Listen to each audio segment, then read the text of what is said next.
Before you're getting started, I'd like to talk to you a little bit about the study method. As you already know, this is a theory course, so there's a lot of note-taking and revisiting every topic if needed. If you just one pass everything quickly, soon you will realize that the little things you don't understand will stack up and you might even lose the track of the course, especially with the pure theory parts with the widescreen.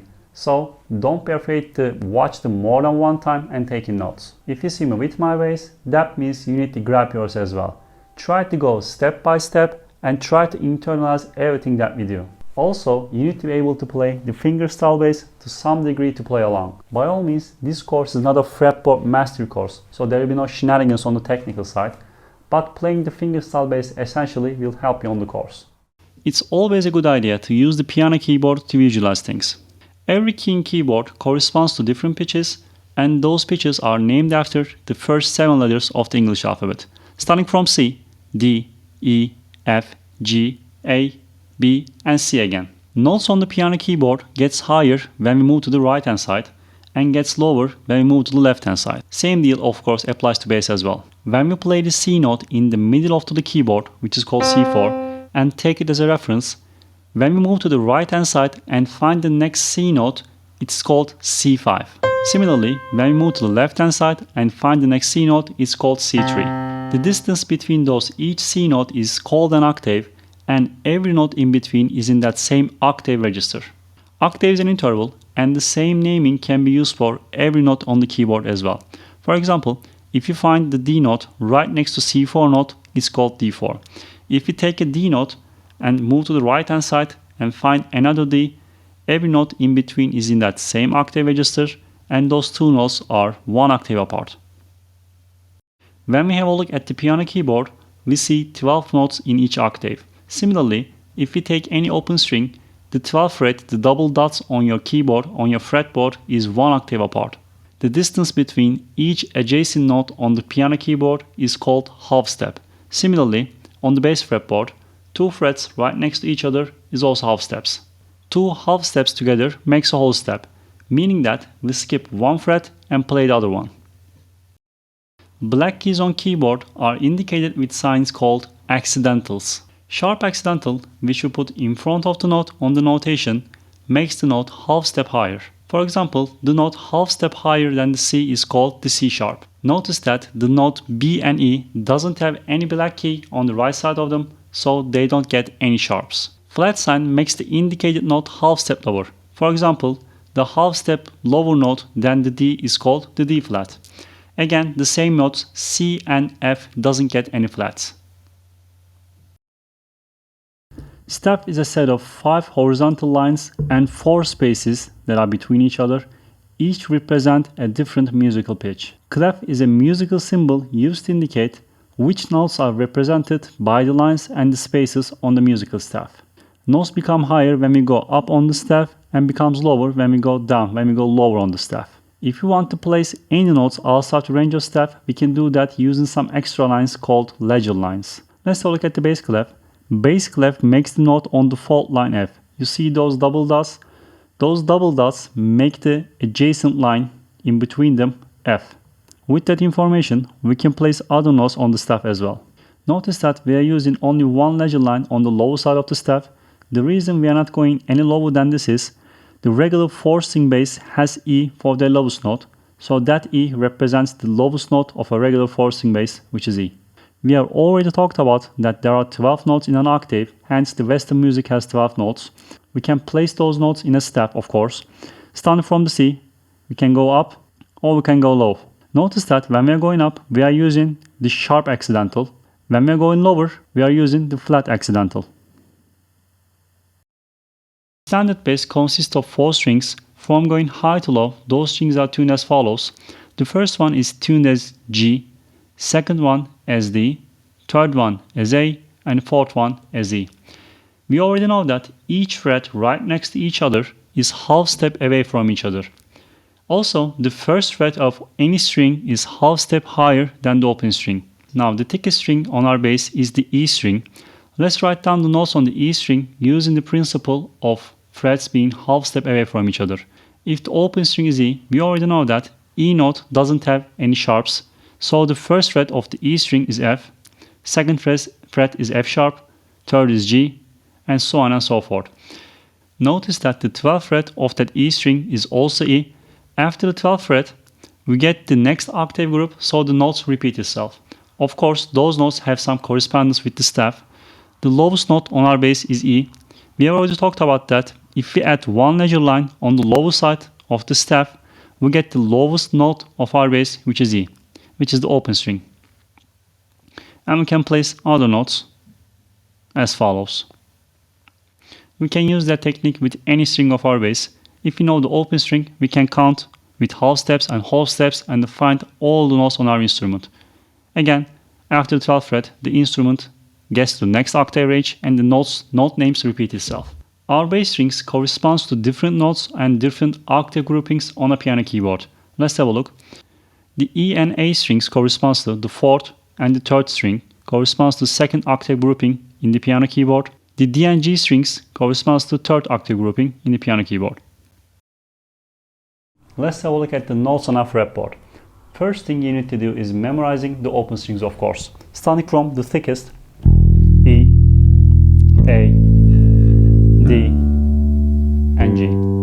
After you memorize those open strings, you can count the half steps and find other notes on your fretboard. Of course, even though this is doable, it's not practical to count all the notes starting from the open strings.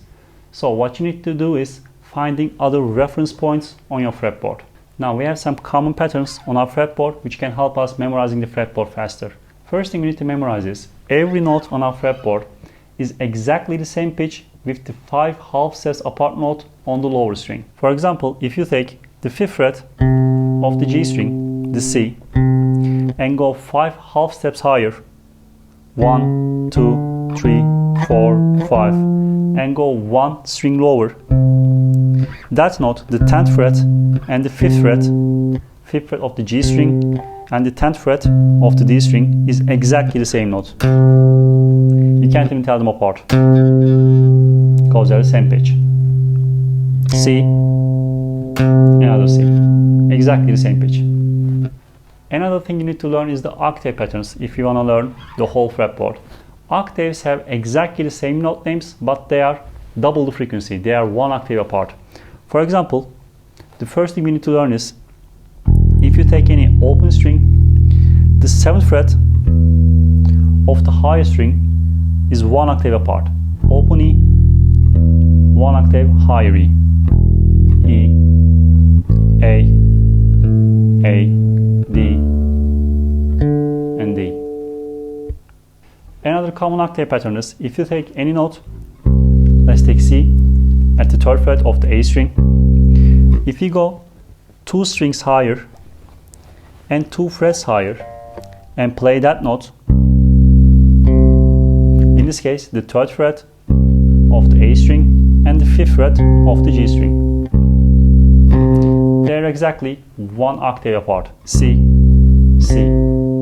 Of course you can move that shape anywhere on your fretboard. Last octave related thing you need to learn on your fretboard is 12th fret of your fretboard. Notice that the 12th fret has double dots on most of the bass fretboards. Reason for that is those double dots, those 12 frets, are 1 octave higher than your open strings. If you play open E string again, the 12th fret is exactly 1 octave higher. E, E, A, and so on. Now, if the 12th fret is exactly 1 octave apart, that means after those 12 frets, the instrument repeats itself, but just 1 octave higher. 3rd fret is C, 15th fret is 1 octave higher C. The instrument just repeats itself. If you take those 12 frets as 0, as the open strings, 1, 2, 3, 3rd fret. After you learn all those patterns, try to memorize as much notes as possible on your bass fretboard and use those patterns to find the other notes. Start with the dotted notes, start with the marked notes on your fretboard, 3rd fret, 5th fret, 7th, 9th, and so on.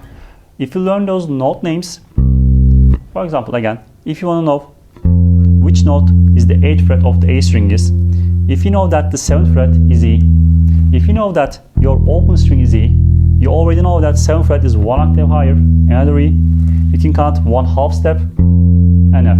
and you can find the F. If you find that F, you can go another octave and learn that 10th fret of the G string is F again. It's that easy. If you do that exercise by yourself on everything you play, in time you won't need any references. You will just learn whole fretboard by heart. Tabs can show us which notes we need to play on what string without the need of reading note pitches on a notation on a staff. It's good for indicating positions on a bass fretboard, but by itself the tabs doesn't show us any note values, so we cannot solely depend on tabs. Tabs are most useful when we use them with notation. Let's have a look at how we can read the tabs. The horizontal lines indicate the bass strings. The one on top, the highest one, is the G string, D, A, and the one on the bottom is the E string, the lowest note. Numbers on the tab show us fret numbers. If we put 0 on any of the lines, we play that open string. In this case, we play the open E string. If we play any number, we play that fret number. In this case, we play an open E string and the 3rd fret of the E string. We said that tabs are most useful when used with notation since they show us the positions on the bass fretboard, bass keyboard. So there is a way to show them together as follows. If you follow a certain half and whole step pattern starting from any root note, we can get a major scale. Let's start from C and you'll see what I mean. Starting from C, we go 2 whole steps, 1 half step, 3 whole steps, another half step. If you follow that rule, from starting any root note, in this case the C, we get a C major scale. Notice that also that C major scale is all the white keys on a keyboard, on a piano keyboard. Let's use the same pattern starting from G. We go 2 whole steps. Starting from G, 1 whole step is A, another whole step is B, 1 half step B to C. We'll go 3 whole steps after the C, C to D, D to E, and this time E to F sharp. Alright, E to F is another half step, F to F sharp, 1 half step again, 2 half steps, make a whole step, E to F sharp in this case, 1 black key, and we go another half step to G. Each note in a scale can get enumerated relative to the root note using Roman numerals. Also, each note has a specific name. Let's take C major as an example again. C is the 1st degree, D is the 2nd, E is the 3rd, and so on and so forth. Starting from C, C is the tonic, 1st degree, 2nd degree is supertonic, 3rd degree is mediant, E, F is 4th degree, subdominant, 5th degree is dominant, G, 6th degree is submediant, A, 7th degree is subtonic, and finally, again, 1 octave higher, C, tonic. Those namings are not used that much except for the tonic, dominant, and maybe subtonic. Dominant is used very commonly. What I see is classically trained musicians use those names more often, so if you memorize them, you can understand what they're talking about. Learning scales and visualizing them as shapes in your head is an important part of being a bass player. Cool thing about bass or any string instrument is, if you memorize one shape, you can move it across all your fretboard and get the same result. For example, if you know a C major scale, if you know a major scale shape in general, you can move that pattern to any note, to any fret on your fretboard and get a major scale. That quality of bass gives us a huge advantage when it comes to navigating our fretboard, but it can also lead to laziness, so beware. Let's play a major scale using our formula only on one string. Starting from C, of the 3rd fret of A string, we go whole step, whole step, half step, whole step, whole step, whole step, half step. C, D, E, F, G, A, B, C.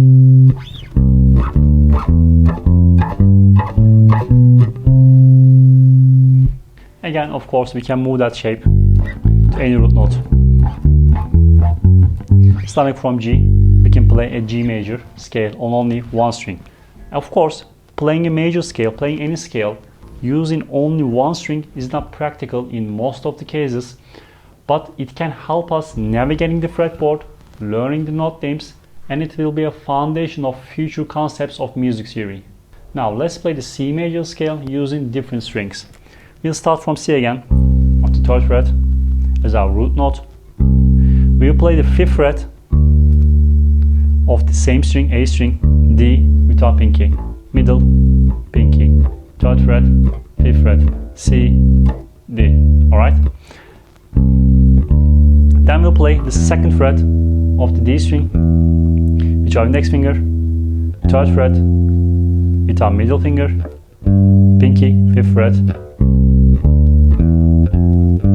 Then we'll play the 2nd fret of the G string with our index, ring finger, the 3rd fret, pinky, 5th fret, C, D, E, F, G, A, B, C. And we can of course turn back around.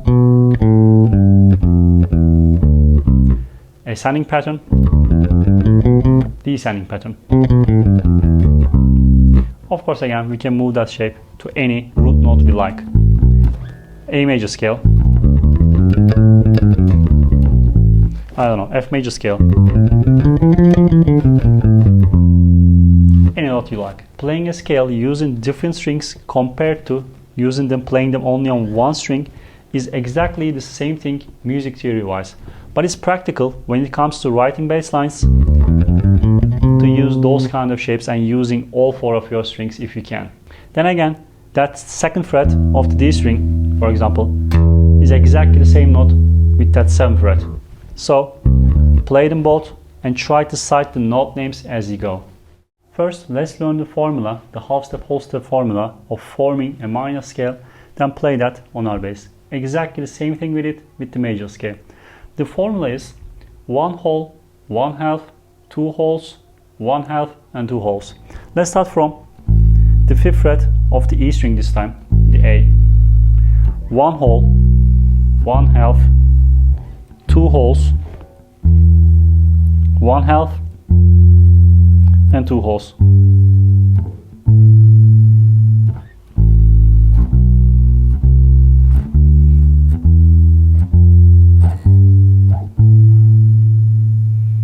Alright, A, B, C, D, E, F, G, A. Again, we can move that to any fret, any root note on our bass fretboard. Now let's learn the minor scale shape using all the strings on our fretboard. Starting from A again, the 5th fret, play the 7th fret with your ring finger, 8th fret with your pinky, 5th fret of the A string with your index, 7th fret with your ring finger, 8th fret with your pinky, 5th fret with your index finger, D string, and you can play that with your ring finger or with your pinky. 5th fret, 7th fret, A, B, C, D, E, F, G, A.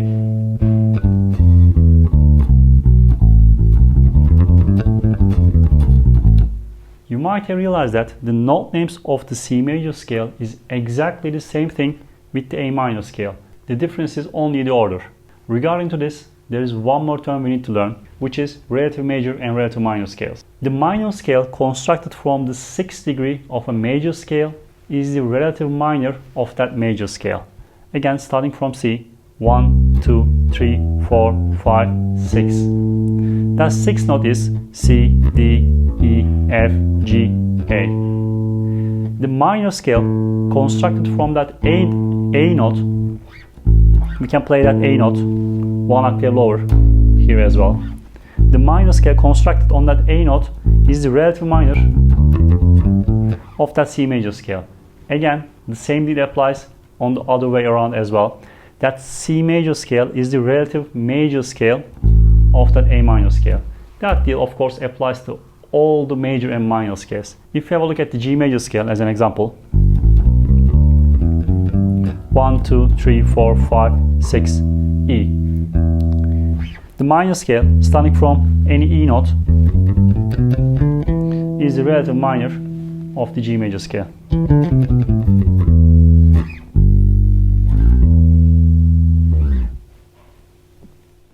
As we already know, the C major scale doesn't have any sharps or flats. If we take that C note as our starting point and give numbers to every fifth degree, we get the number of sharps that major scale will get. Let's start from C. C, D, E, F, G. 1, 2, 3, 4, 5. The G major scale will get only one sharp. Starting from G major, starting from G, G, A, B, C, D. The D major scale will get 2 sharps, and so on and so forth. After doing that 12 times, because there are 12 notes, we'll get to our starting point and we can form a circle, hence the cycle of fifths. We can also go the opposite side, the counterclockwise. That way we can find the number of flats. Again, starting from C, C, B, A, G, F. The F major scale will get 1 flat. And we can continue 12 times in that way also. Limit for using the major scales with sharps ends with this 7th one, the C sharp major scale. All the notes in that C sharp major scale gets the sharp sign. We cannot add any more sharps, so the C sharp major scale is the last scale we can use sharps with. But practically, we use it till the F sharp major. Depending on the ensemble you're in, it can also be referred as G flat major also. If we memorize first sharp and first flat note in the cycle of fifths, F sharp for the sharp side and B flat for the F major side, we can also go in fifths and find the other accidental notes. For example, F sharp is the first accidental for the G major scale. If you go up fifth for F sharp, we go F, G, A, B, C, C sharp. C sharp is the second accidental we'll get, so the D major scale will get F sharp and C sharp for their accidentals. For the flat side, the F major scale get B flat for their accidental. So starting from B flat, B, A, G, F, and E. E flat will be our next accidental, so the B flat major will get B flat and E flat for your accidentals. And of course, we can go 6 times on the clockwise side, 6 times on the counterclockwise side, and can form a circle. The key signature of the partition is decided with the sharp and flat signs at the beginning of the notation. For example, if there are 3 sharps in a notation, A major is the corresponding key on the cycle of fifths, so the tone is A major. We also place those accidentals on the corresponding accidentals on the cycle of fifths. So if the key signature is G major, we place the sharp sign on the F, F sharp. We play those notes with accidentals unless stated otherwise. Also, the natural sign is used for playing those notes without accidentals. Interval is the measurement of the difference in pitch between 2 sounds. It basically is the distance between 2 notes, but we measure it with musical terms. We have 2 types of intervals. Harmonic intervals happens when we play those notes at the same time, simultaneously, while the melodic interval happens when the notes are played successively, but they get the same names even though they are played differently. There are 2 parts to any interval name, the numerical name and the modifier that precedes that numerical name. The numerical name is how far are those notes vertically on the step, regardless of the accidentals involved. We always say the modifier first and then the scale degree. For example, major third, minor seventh, etc. Modifiers can be major, minor, perfect, diminished, and augmented. Not every modifier is used with every degree. Let's have a look. Seconds, thirds, sixths, and sevenths can be modified with the terms of major. We can use the major scale as reference for finding the major interval.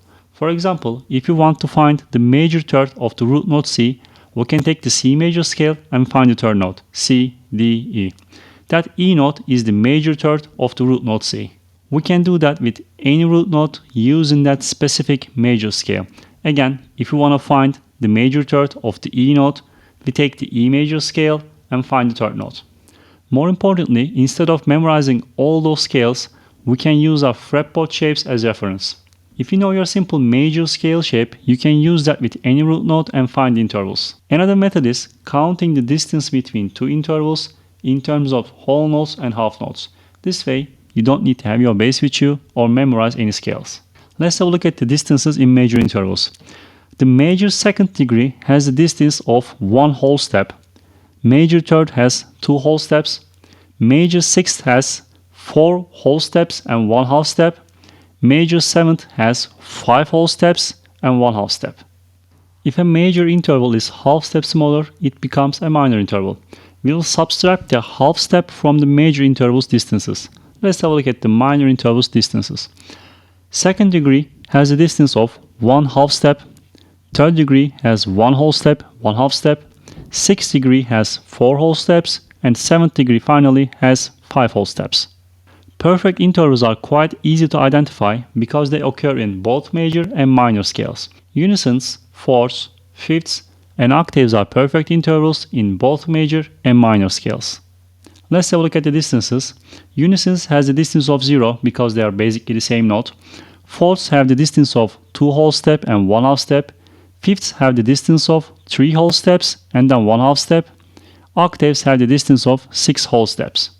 If a major or perfect interval is half step larger without changing the numerical value, it becomes augmented.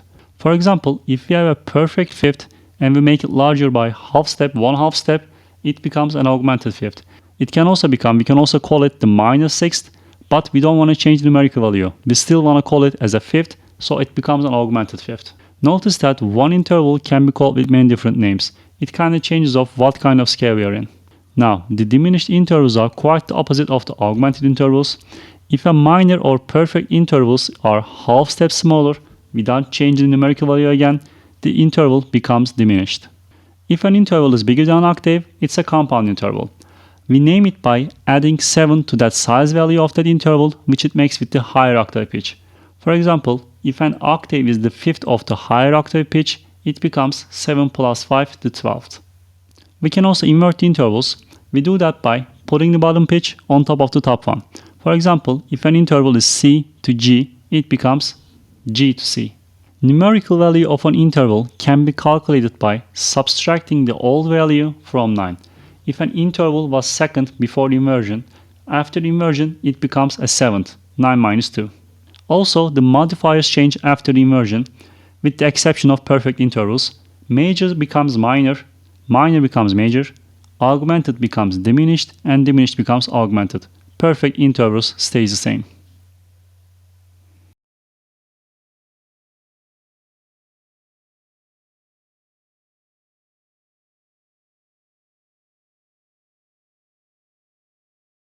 Memorizing the most common interval shapes are quite important as a bass player, and listening to how they sound like and maybe identifying them when they are played back at you will help you a lot in the process of transcribing music and writing your own bass lines. You can do that by playing the most common interval shapes and listening to them constantly. Let's start with the major intervals. Major intervals starts with the major second. Let's play them on C again.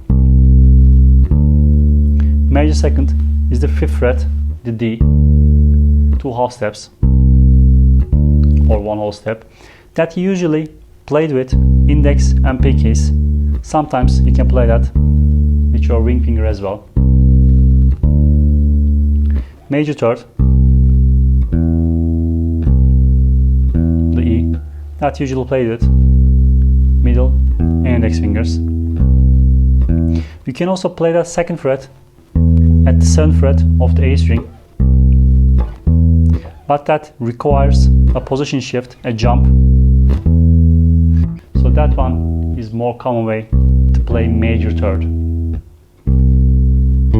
Major 6th, again played with middle and index fingers. 3rd fret of the A string C, A, 2nd fret of the G string. Lastly, major 7th, the 4th fret of the G string, the B. We can play that with many combinations of your fingers. Index ring, middle pinky I think is more comfortable, but all those combinations work. Let's have a look at the minor intervals, starting from C again. Minor second is half step. You can play that with any finger combination. Minor third is the 1st fret of the D string. This one is usually played with your ring finger and index, or pinky and index. Both of them works. Another common way to play that minor third is playing that on the same string with your pinky. 3rd fret, 6th fret. Alright? C, E flat. Minor sixth, G sharp. Again, both ring finger and pinky works. Lastly, the minor seventh, third fret of the G string, the A sharp. Again, you can play that with many finger combinations. Also, one more thing, if you're gonna play, if you want to listen to those intervals when they're played at the same time, use the second octave range of your instrument so it will resonate better. Major third, minor third, major sixth, minor sixth, major seventh, minor seventh. Let's continue with the perfect intervals. Perfect fourth, third fret of the D string. This can be played with many finger combinations, including using a bar technique or any adjacent finger combination. Perfect fifth is usually played with index and pinkies. Third fret is the root note, fifth fret of the D string, the G is the perfect fifth. We already learned how the octaves are formed. Third fret and fifth fret of the G string.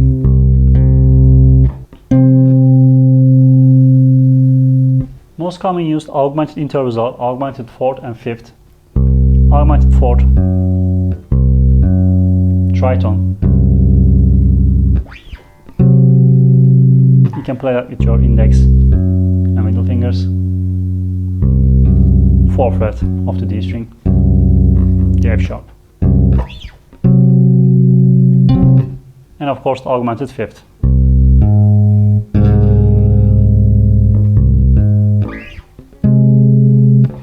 You can play that with index and pinkies. Sixth fret of the D string, the G sharp, C and G sharp.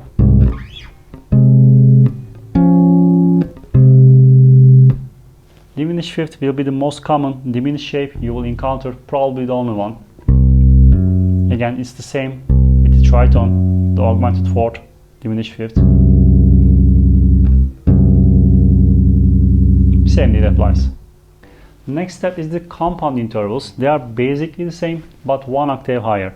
Take any interval and make it one octave higher and play with the lower root note. Starting from G, this time. Let's say we'll play the ninth. Take the octave, find the second. That note is A. It's not practical to use that to play it as like this. So we can play that A at the second fret of the G string. Alright? The ninth. You can't play many compound intervals at the same time with your bass, since your bass only has 4 strings and the strings are too far apart. You can't make too much of a stretch to play those intervals, and it's not practical and they don't sound well as well. So the most common one we will use is the 10th, playing the third one octave higher.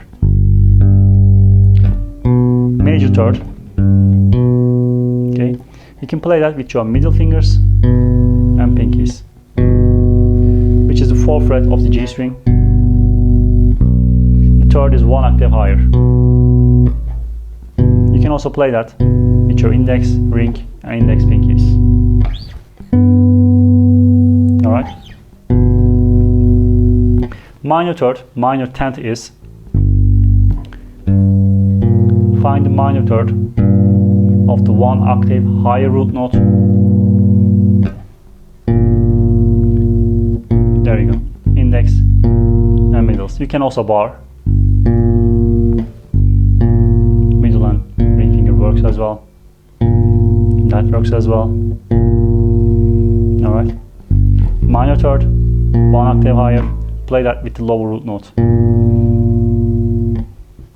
Inversions are another common pattern we will encounter. Again, the inversions of intervals are fundamental for triad and chord inversions. You just take one note and make it one octave higher. Let's take the perfect fifth. If I make that C, C and G, if I make that C one octave higher, the interval becomes a perfect fourth. You just take one note and play one octave higher. Any interval works. Let's play tritone. If I take that and play one octave higher, I get another tritone. Alright? You don't even have to think about the interval names. Just take the lowest root note and play it one octave higher. Minor third, major sixth.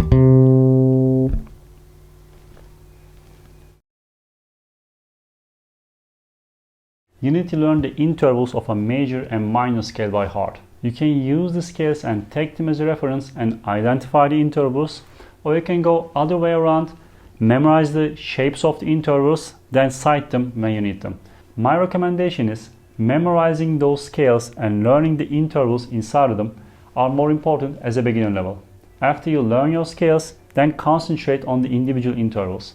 In the long term, both approaches are mandatory. You don't want to be the musician who plays for 5 years and doesn't know their scales or their intervals. Let's start with major scale, then move to minor. Let's play C major scale first.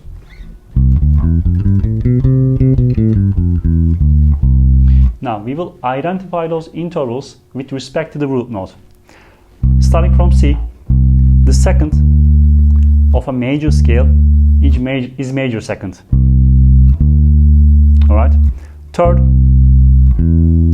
is major third. Fourth is perfect fourth. Fifth is perfect fifth. Sixth is major sixth. Seventh is major seventh. And octave. Notice that all the intervals of major scale with respect to root note are either major or perfect. Let's move to the A minor scale from the 5th fret of the E string.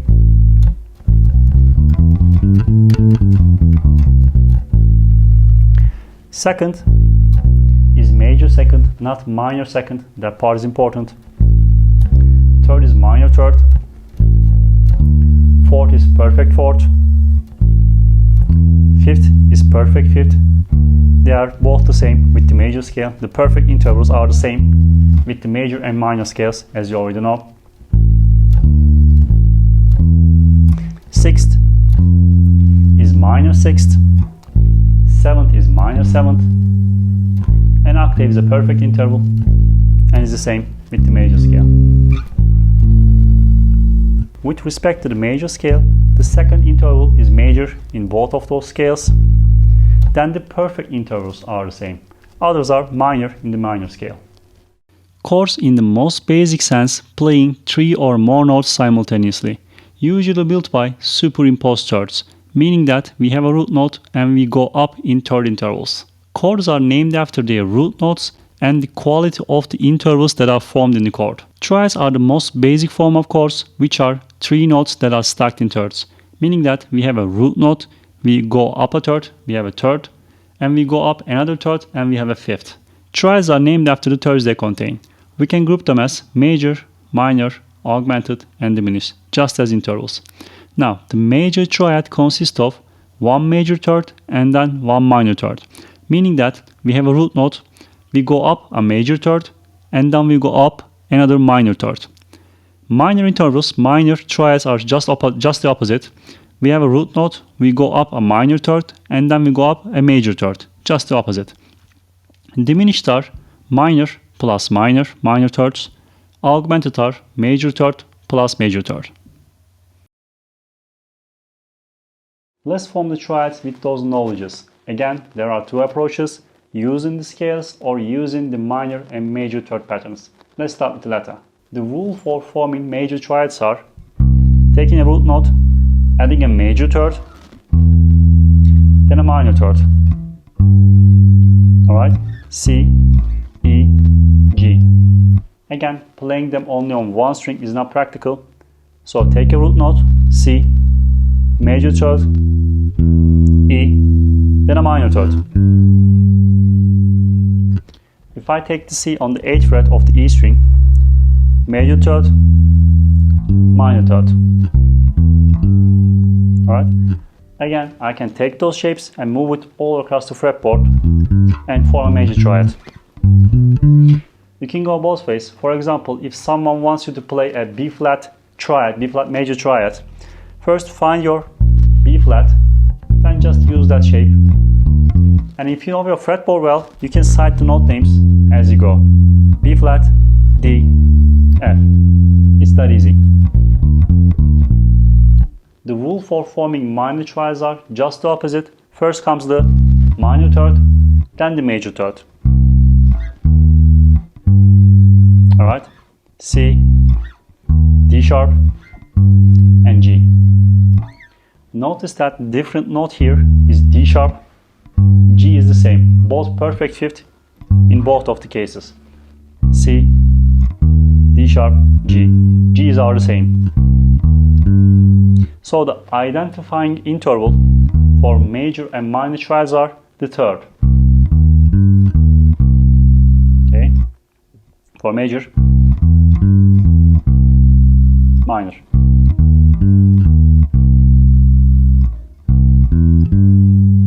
Okay, you can play the third on one string above as well. But the most common positions are this one for major and that one for minor. Again, you can take that G and play it as an open string, or if I move the C here,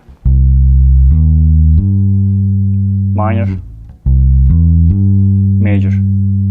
The rule for the diminished is two minor thirds, starting from C again, D sharp,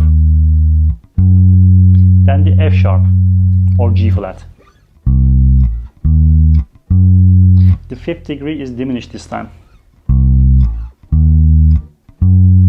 Okay, if I play that on a more common position, another minor third, root note, minor third, minor third.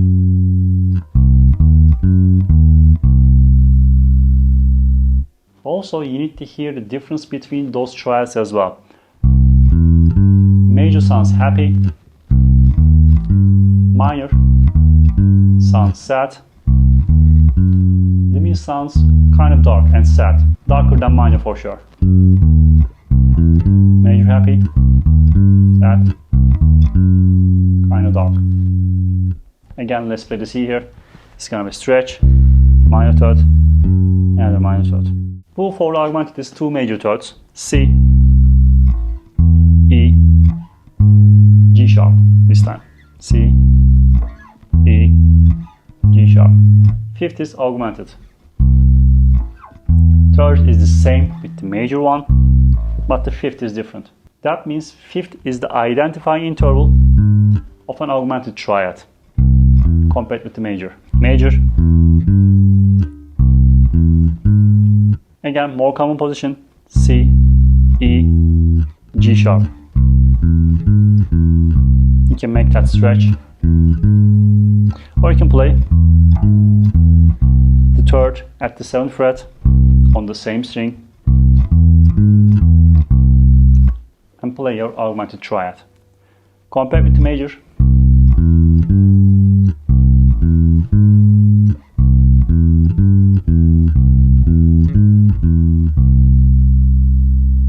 Other methods for forming the triads are just taking the 1st degree, 3rd degree and 5th degree of a scale. For forming the major triad, play a major scale, then take the 3rd degree and the 5th degree of that major scale. 1, 2, 3, 3rd degree, 4, 5, 5th degree. 1, 3, 5. For minor, 1st degree, 2nd, 3rd, 4th, 5th. Of course, you can use the same method for augmented and diminished scales and their corresponding triads as well. But at this level, you don't want to practice your diminished and augmented scales. You're better off without them. You don't want to waste your time with something you will not use for, I don't know, 95% of the time. Just do that exercise with major and minor scales, others will come later. Scales can be defined as the building blocks of music. One major function of a scale is building the chords which creates the harmony. For a better understanding, let's have a look at the C major triad. We can form that triad by simply using the technique major third, minor third method. We can also do that by taking first degree, third degree, and the fifth degree of the C major scale. If we use the same practice, taking the different scale degrees as our root note, we can see that we can form many triads using a major scale. Again, we simply do that by taking each scale degree as our root note. For example, if we take the second degree of the C major scale as our root note, starting from D for our root note, skip the E, F, skip the G and A, D, F, A, root, third, fifth, we get the D minor triad.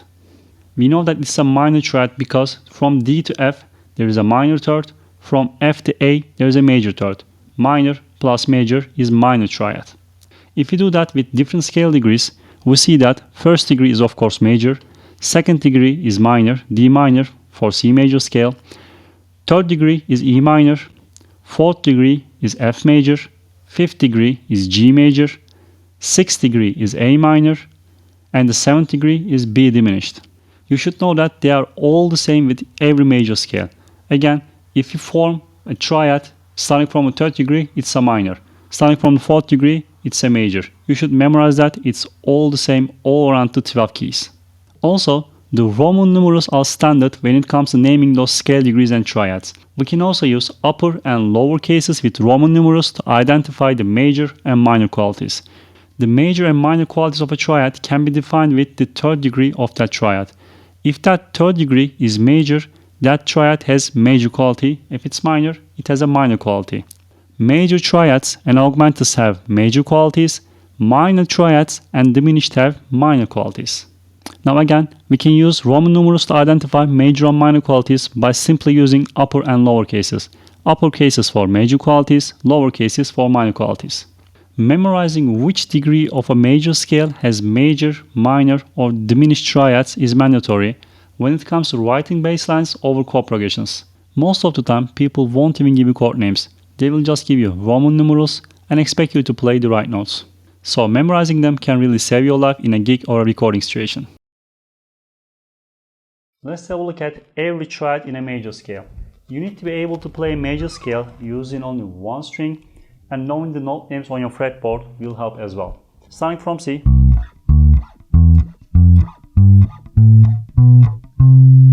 Now a triad is formed with, as we already know, first degree, third degree, and the fifth degree of a scale. Let's harmonize the C major scale. You need to be able to play C major scale only on one string if you haven't practiced that already. Now, forming a triad is taking the first degree, third degree, and fifth degree of a scale, right? I'm taking the first degree, skipping the second, third, skipping fifth, C, E, G. Now we already know that's a major triad because it consists of a major third and a minor third. Now, this time we will start from D and take it as our first note, as our root note, skipping the second one, taking the third, skipping the fourth one, and taking the fifth. Now it's not practical to do that on one string, so I'm just gonna take the other notes on other strings. I'm gonna take the root note on the A string and move the other notes on the higher strings. Minor third, again skipping the second one, first root note, third, fifth, perfect fifth.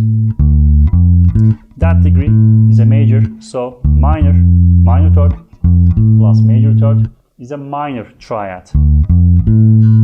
Right?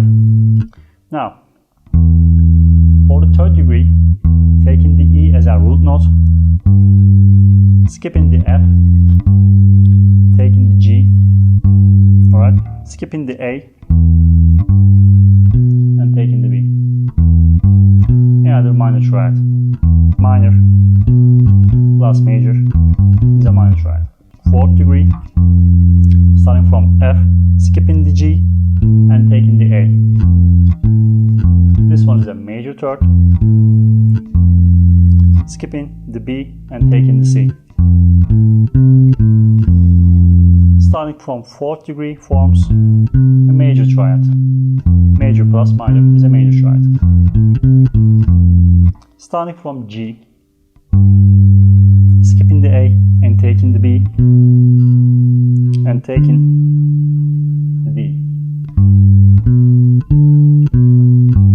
Another major triad. Right? Starting from A, we already know that the A minor is the relative minor of C major, so it's going to be a minor, but let's do that anyway. Starting from A, skipping the B and taking the C, skipping the D and taking the E.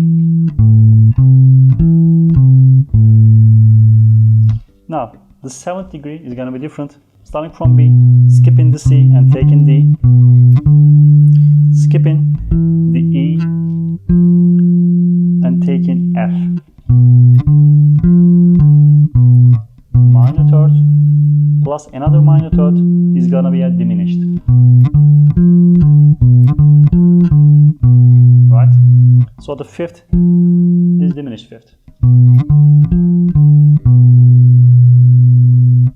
From the top, let's start from the top. Major, minor, minor, major, another major, minor, diminished, and major as an octave. Again, you need to memorize the quality of triads for each degree of a major scale. If someone asks you to play the 4th degree chord, you need to say by heart it's the major one and play that immediately. It's quite important for writing bass lines. Now I did that with the C major scale. Now this time let's start from G, the next note on the cycle of fifths, and harmonize the G major scale. 1st degree is a major, 2nd degree is a minor, A minor, 3rd degree is a minor, E minor, 4th degree is a major, C major, 5th degree is a major again, okay, D major, 6th degree is the relative minor, E minor, and the 7th degree is going to be a diminished, F sharp diminished. Alright, and G major as our root note. If you do that same practice on the next note on the cycle of fifths and move on, in this case the next note is D major, as you already know, and do that practice, not only you will learn the triads on your major scale, you will also learn the note names on your fretboard if you cite the note names as well, and you will move around on your fretboard much quicker for sure.